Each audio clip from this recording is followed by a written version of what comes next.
মহাবলীপুরম, স্থানীয় ভাষায় মামাল্লাপুরম, পল্লব সাম্রাজ্যের সময়কালীন রাজ্যের অন্যতম বড় শহর বন্দর ছিল এই মহাবলীপুরম।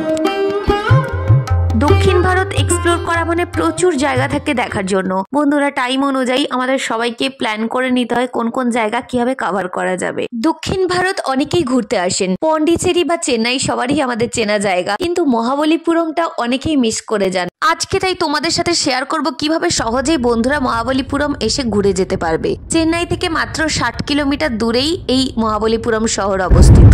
এই দেখো মা সমুদ্রটা দেখো বাদিকে। চেন্নাই থেকে আমরা সকাল সকাল বেরিয়ে পড়েছি, এশিয়া রোড ধরে যাচ্ছি সোজা মহাবলীপুরম। এই রোডটা ভীষণ সুন্দর। দেখো বন্ধুরা, সাইডেই সমুদ্র দেখা যাচ্ছে, কখনো রাস্তার থেকে খুবই কাছে সমুদ্র দেখা যাচ্ছে, কখনো একটু দূরে। এশিয়া রোড মানে ইস্ট কোস্ট রোড। এই রোডটা ধরে যাওয়া মানেই পুরো সাইডে তোমরা সমুদ্র দেখতে দেখতেই যেতে পারবে। বন্ধুরা দেখো, এই ভিউটা জাস্ট অসাধারণ।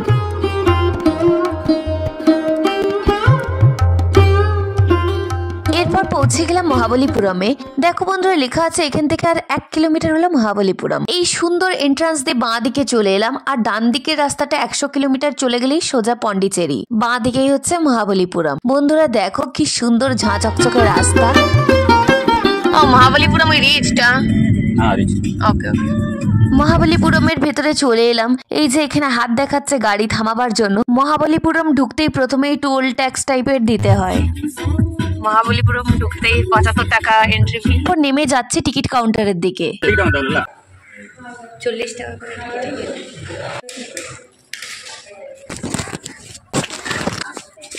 তিনটে টিকিট, 40 টাকা করে টিকিট এখানে মহাবলীপুরমের মন্দিরে এন্ট্রির জন্য। মহাবলীপুরমে পৌঁছে গেছি আমরা। এখানে বিভিন্ন জায়গা ঘুরিয়ে দেখাচ্ছি। ওই যে টেম্পলটা দেখা যাচ্ছে দেখো।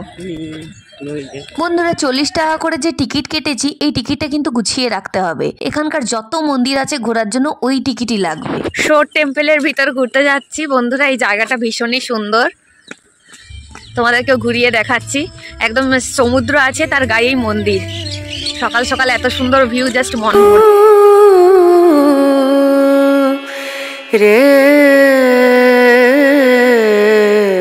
বন্ধুরা, আমরা এখন শোর টেম্পলের দিকে এগিয়ে যাচ্ছি।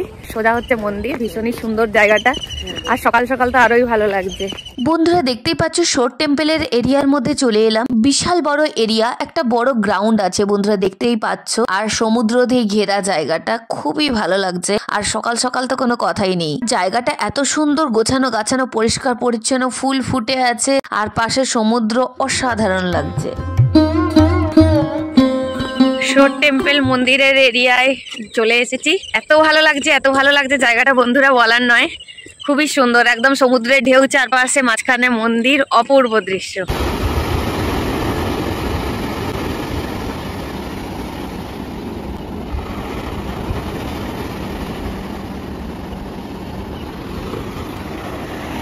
জায়গাটা দারুণ। মন্দিরের চত্বরে রেলিং দেওয়া আছে, রেলিং এর পরে এই সুন্দর সি বিচ দেখা যাচ্ছে। এই হলো মহাবলীপুরম বিচ। মহাবলীপুরমের এই শোর টেম্পল সকাল 6টার সময়তেই খুলে যায়। সকাল 6টার থেকে সন্ধ্যে 6টা পর্যন্ত খোলা থাকে। এই মহাবলীপুরম বা মামাল্লাপুরমের মন্দিরগুলি প্রতিদিনই খোলা থাকে পর্যটকদের জন্য। মন্দিরের দিকে এগিয়ে যাচ্ছি, আর এপাশে পিছন ফিরে দেখলেই দেখো বন্ধুরা, সমুদ্র। এই পুরোটা রেলিং করা আছে, আর এই জায়গাটা কি সুন্দর সাজানো আছে। পুরো গ্রাউন্ডটা দেখে নাও বন্ধুরা। এই যে আস্তে আস্তে শোর টেম্পলের দিকে এগোচ্ছি। গ্রানাইটের ব্লক দিয়ে নির্মিত কাঠামোগত মন্দির হলো এই শোর টেম্পল। বঙ্গোপসাগরের তীরে অবস্থিত এই মন্দির 7ম শতাব্দীতে নির্মিত হয়েছিল।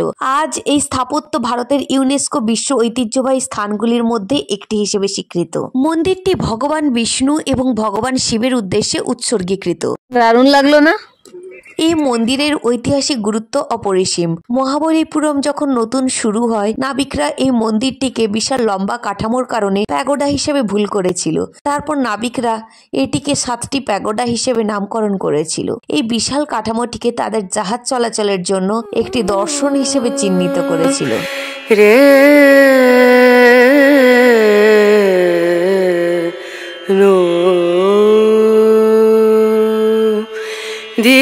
এই স্থানে খননের পর বেশ কিছু মুদ্রা আবিষ্কৃত হয়েছে, যা প্রাচীনকালে রোমানদের সাথে বাণিজ্য সম্পর্ক প্রমাণ করে। সেই জন্য এই জায়গার গুরুত্ব অপরিসীম। প্রাচীনকাল থেকেই এই জায়গা ব্যবসার জন্য অনেকখানি গুরুত্বপূর্ণ ভূমিকা পালন করে। রাজা রাজসিংহা মহাবলীপুরমের শোর মন্দিরের স্টাইলিং এ অবদান রেখেছিলেন, যা প্রাথমিকভাবে একচেটিয়া রথ এবং গুহা মন্দির হিসেবেই খোদাই করা হয়েছিল। শোর টেম্পেলের দরজার বাইরে বেরিয়ে গেলাম। এখানে কি সুন্দর শিল্পীরা পাথর কেটে কেটে মূর্তি বানাচ্ছেন। এই যে এখানে চীনামাটির জিনিসপত্র বিক্রি হচ্ছে, খুব সুন্দর স্টোন কার্ভিং আর্ট। এখানে এক কাপ কফি খেয়ে নিলাম। আবার গাড়িতে চেপে গেছি আমরা।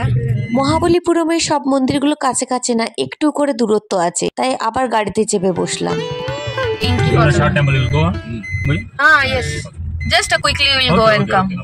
বন্ধুরা এই সামনেই দেখো খুব সুন্দর মন্দির দেখা যাচ্ছে ডান দিকে। মন্দিরের খুব সুন্দর কারুকার্য। এখনই যাচ্ছি ওই মন্দিরের ভেতরে।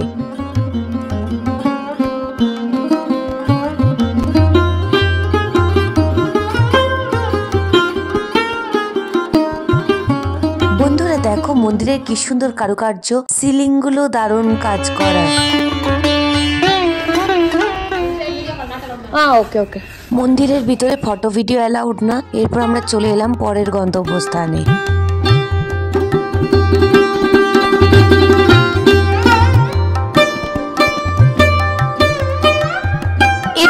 চলে এলাম পঞ্চপাণ্ডব গুহা মন্দিরে। এই হলো মহাবলীপুরমের বৃহত্তম গুহা মন্দির। এই জায়গার স্থাপত্য ভাস্কর্য সত্যি দেখার মতো। পল্লব রাজাদের সময় এই সুন্দর স্থাপত্য নির্মাণ হয়েছে। পল্লব রাজা নরসিংহ বর্মন প্রথম নিজেই একজন মহান কুস্তিগীর ছিলেন। মহামল্ল কথার অর্থ হলো মহান কুস্তিগীর, আর সেখান থেকেই মামাল্লাপুরম নামকরণ হয়েছে।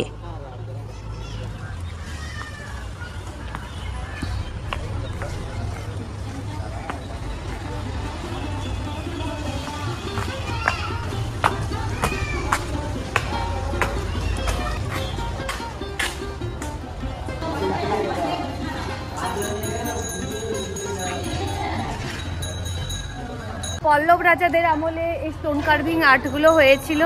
এখানে সমস্ত কিছু ডিটেলস লেখা আছে, ভীষণই সুন্দর। এখানকার পাঁচিল এগুলো দেখো বন্ধুরা, খুবই সুন্দর পাথরের ওপর কাজ করে।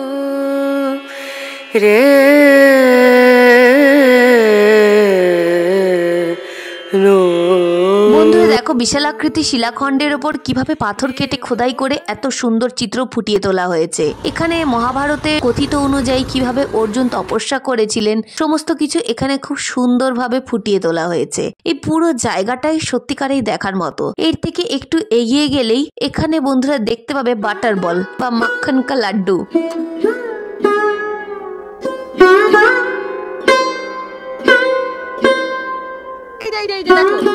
দেখতে পাচ্ছ পাথরটাকে? ওইটাই বাটার বল। ওই যে এটা, ওই তো, ওই দেখো একটা ডটের ওপর দাঁড়িয়ে আছে। হ্যাঁ এই তো, হ্যাঁ এইটাই তো, এইটাই দেখো একটা ডটের ওপর দাঁড়িয়ে আছে। আমি বাবাকে বললাম তো ওপাশটাই যাও, ওটাই বাটার বলের রাস্তা। তাই তো বাবা ছুটে ছুটে এসছে। ওই দেখো, ওই তো বাবা, ওই তো বাবা দেখছে, দেখছো পুরোটাই পাথর এরিয়াটা। আমি আগে বন্ধুদের সাথে মহাবলীপুরম ঘুরতে এসেছি, কিন্তু আমার মা বাবা প্রথমবার দেখছে, সেই জন্য রাস্তাঘাটগুলো অনেকখানি ভুলে গেলেও কিছু কিছু হালকা মনে আছে। এরপর এখানে বিভিন্ন রকম স্টোন আছে, সেগুলো দেখছি আমরা, ঘুরিয়ে দেখাচ্ছি তোমাদেরকে।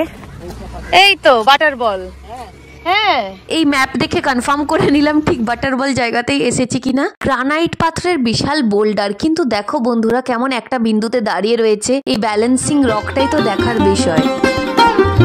বাটার বলে এই যে উপরে উঠে এসেছে, এই যে পুরো এরিয়াটা দারুণ লাগছে। এই বাটার বল কাছ থেকে বিশাল আয়তনের। যে জায়গার উপর দাঁড়িয়ে আছে এই জায়গাটাও অনেকখানি উঁচুতে। এই উঁচুর থেকে দাঁড়িয়ে বাবা মাকে দেখো বন্ধুরা, অনেক ছোট লাগছে দেখতে। জায়গাটা অতটা বোঝা যাচ্ছে না স্লোপ বলে, কিন্তু বেশ উচ্চতার। জুতো খুলে দৌড়ে উঠে গেছি ওপরে। কি অদ্ভুত ভাবে এই ব্যালেন্সিং রক আছে, সত্যি ভাবার বিষয়। পল্লব রাজা নরসিংহ বর্মনও পাথরটি সরানোর চেষ্টা করেছিলেন, কিন্তু ব্যর্থ হয়েছিলেন। আমিও এখানে পাথর সরানোর চেষ্টা করে ব্যর্থ হলাম। এই যে বাটার বল, কথিত আছে দড়ি দিয়ে হাতি টানার পরেও এই পাথর নড়েনি। স্বাভাবিকভাবেই এটাকে নড়ানো সম্ভব না। এই মহাবলীপুরম এরিয়াটা এত সুন্দর, আর এই বাটার বল জায়গাটা ভীষণ ভালো লাগে। বন্ধুরা মহাবলীপুরম এলে এই জায়গাটা অবশ্যই একদমই মিস করবে না। এই চত্বরে 2-2.5 কিলোমিটারের মধ্যে প্রচুর মন্দির চারিদিকে। বন্ধুরা বাটার বল, এখানে যে স্টোন কার্ভিং আর্ট আছে, পাথরের মতো জায়গা আছে, সবটাই তোমাদেরকে ঘুরিয়ে দেখে দিলাম, ভীষণই সুন্দর লাগছে। এরপর next destination. Okay let's go. আর গাড়িতে চেপে বসলাম। এখানে একটা জায়গা থেকে আরেকটা জায়গা কাছাকাছিও আছে, আবার কিছু কিছু জায়গা দূরে দূরেও আছে। মোটামুটি 2.5-3 কিলোমিটারের মধ্যে সমস্ত কিছু দেখার জায়গা আছে। হাইওয়েটাস বাঁদিকে, এইটা নয়। হ্যাঁ, এখানে আছে Mahabalipuram lighthouse, Mahishasura Mardini cave, tiger cave, এগুলো কাছাকাছি অন্যান্য ঘোরার জায়গা। এছাড়াও তোমরা পেরুমল টেম্পল আর শিশোর মিউজিয়ামটা ঘুরে নিতে পারো। তো মানে ইনক্রেডিবল ইন্ডিয়ার ওই স্পেশাল জায়গা না সব। এইটা খুব সুন্দর, এটাও খুব সুন্দর। হ্যাঁ, এটা স্টোন কার্ভিং খুব সুন্দর, আমার মনে পড়লো।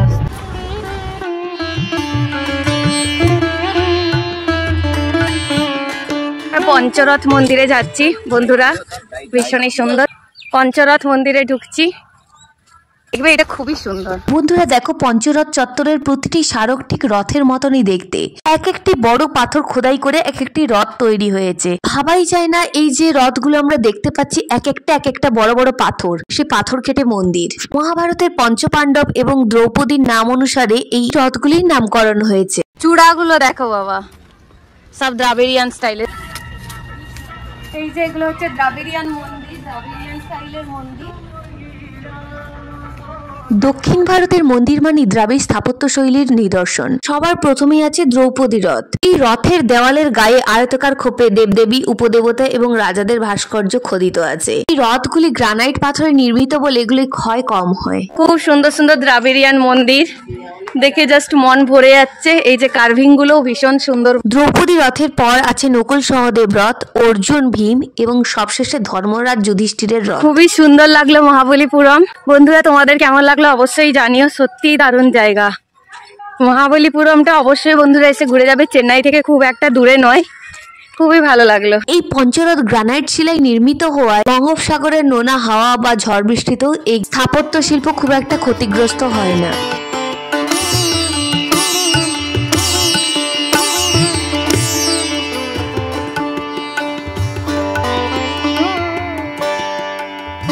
রথের পাশে কি সুন্দর হাতি আছে দেখো বন্ধুরা। আর এখানকার প্রত্যেকটা রথ দেখো, কারুকার্য দেখো। পল্লব রাজারা প্রাচীনকালে কাঠের রথের আদলে এই পাথরের রথের মডেল হিসেবে স্থাপত্যগুলি নির্মাণ করিয়েছিলেন।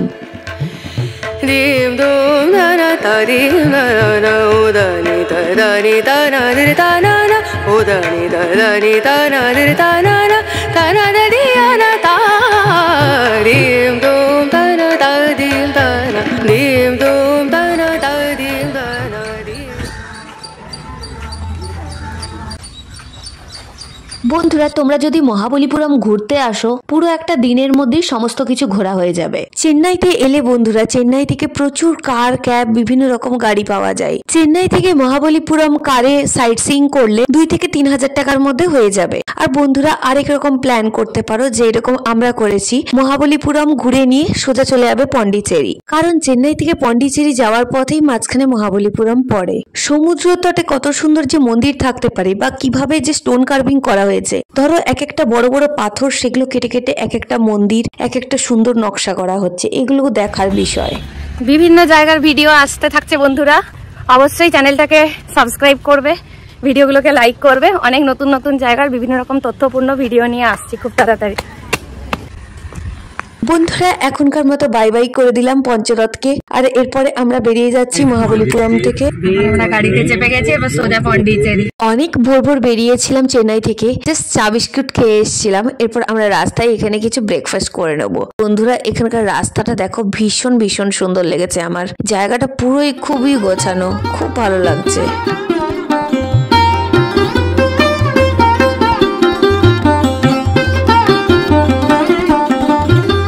মহাবলীপুরমে রাস্তায় রাস্তায় স্টোন কার্ভিং দেখতে পাওয়া যায়। বন্ধুরা দেখবে এক একটা পাথরের ওপর খোদাই করে করে মূর্তি তৈরি করছে। মহাবলীপুরমে থাকবার জন্য কিছু লজও রয়েছে, কিন্তু বেসিক্যালি এই মহাবলীপুরমটা একদিনেরই ট্যুর। পুরো সকাল থেকে যদি আসা হয়, সকাল থেকে সারাদিন ঘুরে রাত্রে ফিরে যাওয়া যাবে। মামাল্লাপুরম এটা বাস স্ট্যান্ড, ওখান থেকে চেন্নাই থেকে বাস ধরবে, মামাল্লাপুরমে নামবে। মহাবলীপুরম পর্যন্ত বাস সার্ভিস ভালো আছে এবং চেন্নাই থেকে বিভিন্ন রকম টুরিস্ট বাসও আসে মহাবলীপুরম পর্যন্ত।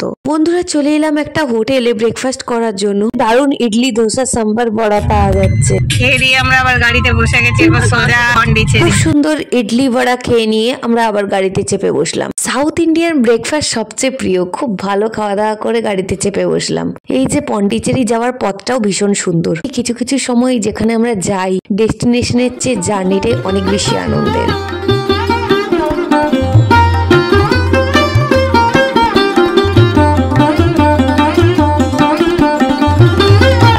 চেন্নাই থেকে আমরা যে গাড়ি ভাড়া করে এসেছি তোমাদেরকে এই দাদা ডিটেলস দিয়ে দিচ্ছি। খুবই ভালো মানুষ আর গাড়িও খুব সুন্দর, একদম এসি গাড়ি। এখানে অবশ্যই এসি প্রয়োজন, কারণ খুবই গরম বাইরে এটা।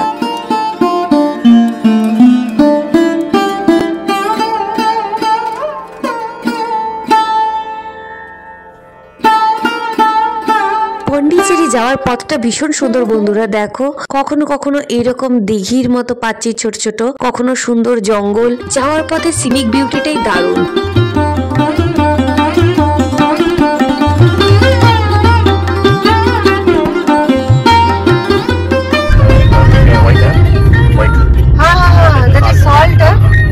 এই দেখো সাদা নুনের পাহাড়, দেখো সামনে দেখাচ্ছি।